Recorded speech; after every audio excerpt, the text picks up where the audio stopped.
부천 서울여성병원 송현진 원장입니다.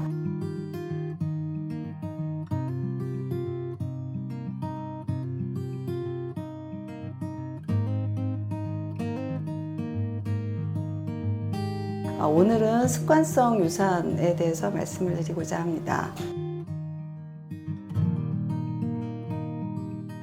의도하지 않게 이제 임신이 중단되는 것을 유산이라고 하는데, 보통 이제 20주 이전에 이제 유산이 되는 거를 보통 얘기를 합니다. 근데 그 유산 확률은 보통 전체 임신한 사람 산모에서 한 12% 내지 15% 정도가 유산이 되고 있고, 그 중에 50% 이상이 거의 12주 이내에 유산이 됩니다.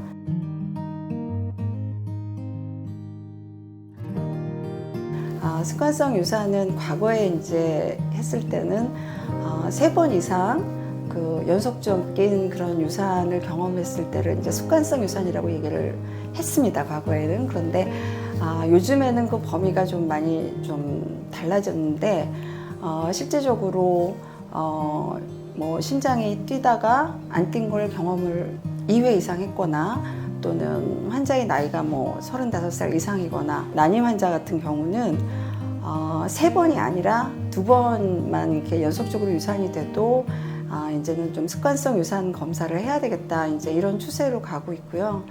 실제적으로 전체 임신에서 이제 습관성 유산이 차지하는 비율은 사실은 뭐 한 5% 이내라고 얘기를 하지만, 현재는 사실 그 산모의 나이가 많이 증가되고 있기 때문에 그 비율이 사실 좀 증가되고 있는 추세에 있습니다.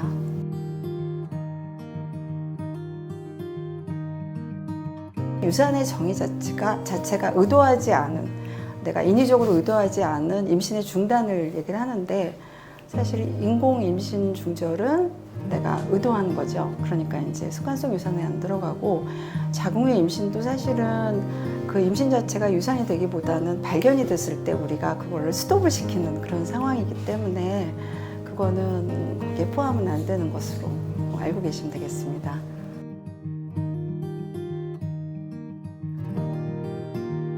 그 습관성 유산의 원인이 사실 조금 다양하고, 사실은 1차적으로는 원인을 잘 모르는 경우가 반 이상의 경우에 해당이 됩니다.